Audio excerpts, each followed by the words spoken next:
प्रेरणास्पद कथाएं YouTube channel पर मैं धनंजय जैन आप सभी का हार्दिक अभिवादन करता हूं।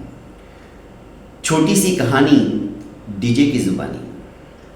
दोस्तों, बचपन से जब बच्चों के ऊपर हमारे घर में बड़े बुजुर्ग संस्कार देने लग जाते हैं ना, तो सचमुच में बच्चों का जीवन सफल एवं सार्थक हो जाता है।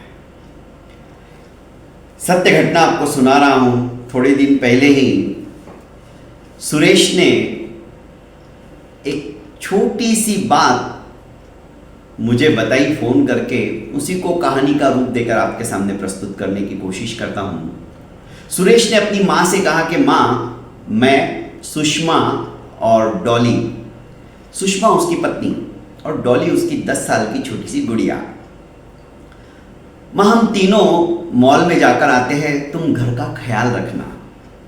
मां ने कहा हाँ बेटा तुम जाके आओ, क्योंकि वैसे भी मेरे पैर में बहुत दर्द रहने लगा है, मैं घर संभाल लूंगी। पर जो 10 साल की छोटी सी बिटिया थी डॉली, उसने कहा नहीं दादी आपको भी मॉल में चलना ही पड़ेगा। तो सुषमा बोली, जो कि डॉली की मम्मी, कि नहीं बेटा तुमने सुना नहीं, दादी के पैरों में दर्द रहता है, इसलिए दादी नहीं चल सकती है मॉल, और वहां कोई मंदिर तो है ही नहीं, इसलिए दादी को कोई इंटरेस्ट भी नहीं है मॉल में जाने का। हाँ, मंदिर होता तो दादी तो वहां पर खुशी खुशी चलती। पर डॉली जिद में अड़ गई। उसने कहा कि दादी नहीं जाएंगी तो मैं भी नहीं चलती, मैं भी यहीं रहूंगी। आखिर बच्ची के जिद के आगे सुरेश की एक नहीं चली। उन्होंने कहा ठीक है तैयार हो जाओ, हम सभी मॉल चलते हैं। सबसे पहले दादी और डॉली ही तैयार हुए।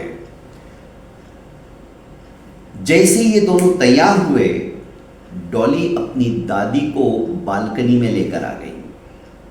बालकनी में लेकर आने के बाद उसने चौक से 2 लाइनें खींची, थोड़ी थोड़ी दूरी पर, और दादी से कहा दादी आपको ये जो बीच की जगह है उसमें अपना दाया पैर रखना है, फिर 3 इंच पैर उठाना है बाया वाला और वो आगे रखना है, वापस वैसे ही करना है। ये क्या है बेटा? दादी ये बर्ड गेम है, आपको एक नया गेम सिखा रहे हैं। और करीब 10 मिनट के अंदर उसने दादी को परफेक्ट वो गेम सिखा दिया।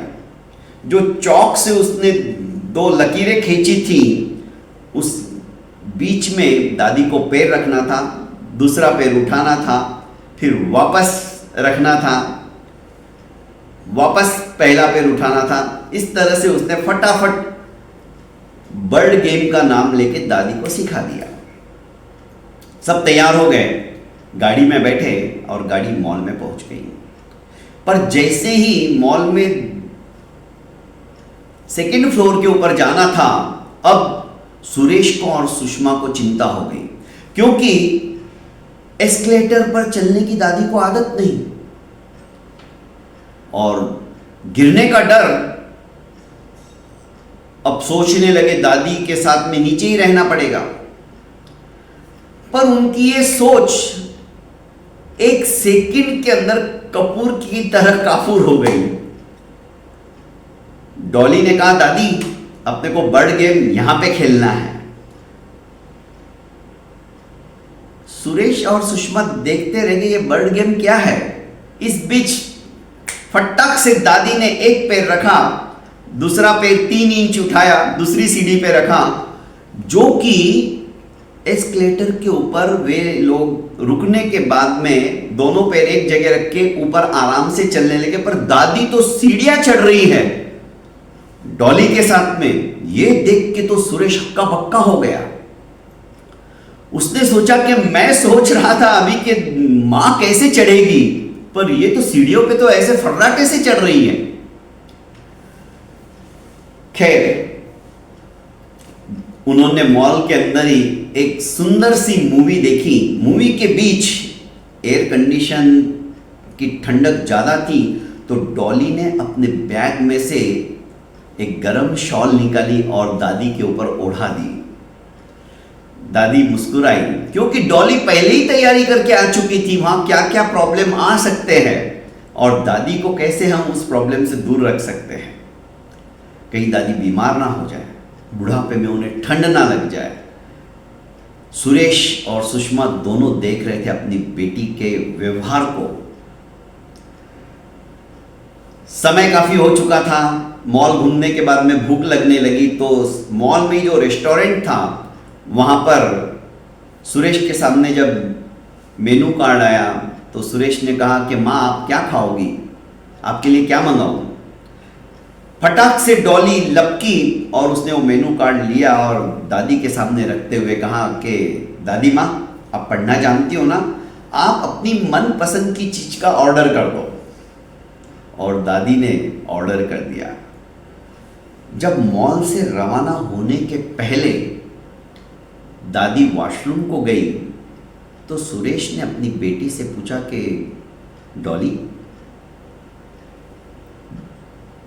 दादी के बारे में तुम इतना कैसे जानती हो जबकि मैं उनका बेटा हूं। डॉली हंसकर बोली कि पापा जब आप छोटे थे ना तब दादी आपको घर पे अकेला नहीं छोड़ती थी, तब आप चल भी नहीं पाते थे, दादी आपको साथ साथ लेके चलती थी, पर दादी आपके डायपर, आपके लिए कपड़े, आपके लिए खाने पीने की चीजें भी ले लेती थी। वो आपका इतना ख्याल रखती थी। और आप बोल रहे कि दादी वहां पे मॉल में क्या करेगी, उसे तो एस्केलेटर पर चलना भी नहीं आता है, वहां पर कोई मंदिर भी नहीं है, उसे कोई इंटरेस्ट नहीं है। पापा बड़े बुजुर्ग, कहीं हम उनके साथ जाएंगे तो उनकी आज़ादी में तकलीफ होगी, वे मस्ती से एंजॉय नहीं कर पाएंगे, ये वो लोग सोचते हैं। पर उनका भी तो मन होता है ना। छोटी सी बेटी डॉली ने अपने पापा सुरेश को बहुत बड़ी नसीहत दे दी। सुषमा और सुरेश देखते ही रह गए। ये होते हैं संस्कार। पर बेटा तूने एस्केलेटर पर चलना कैसे सिखा दिया? पापा जब तक आप तैयार हो रहे थे ना, मैंने दादी को बर्ड गेम करके 2 लकीरें चौक से खींचकर इस तरह से पैर रखना सिखा दिया। और आपने देखा हमसे ज्यादा एक्टिव इस उम्र में वे रह सकते यदि हमारा साथ, हमारा सपोर्ट, हमारी प्यारी प्यारी बातें उनके साथ हम शेयर करते हैं। तो वे महसूस ही नहीं करने देते अपने आप को कि मैं बूढ़ा हो चुका हूं या बूढ़ी हो चुकी हूं। बस पापा हमें उन लोगों को समय देना होता है। सुरेश ने सोच लिया कि आज के बाद जैसे मेरी बेटी मेरी मां का ख्याल रख रही है, मैं भी अपनी मां का ख्याल रखूंगा। और ज्यादा से ज्यादा समय सुषमा भी और सुरेश भी अपनी मां के साथ व्यतीत करने लगे, क्योंकि माँ बाप, घर के बुजुर्ग, उनके पास इतना सारा खजाना होता है जो कि घर को स्वर्ग बनाने में काफी है। बहुत बहुत धन्यवाद दोस्तों। प्रेरणास्पद कथा यूट्यूब चैनल को आपने लाइक एवं सब्सक्राइब नहीं किया है तो कर लीजिए। और ऐसी ही आपके घर की कोई बातें जो कि अच्छी हो, प्रेरणादायक हो, उसको सुनकर सामने वाले को भी प्रेरणा मिलती हो तो आप जरूर मुझसे शेयर कीजिए, जैसे कि सुरेश ने शेयर की। बहुत बहुत धन्यवाद। प्रणाम।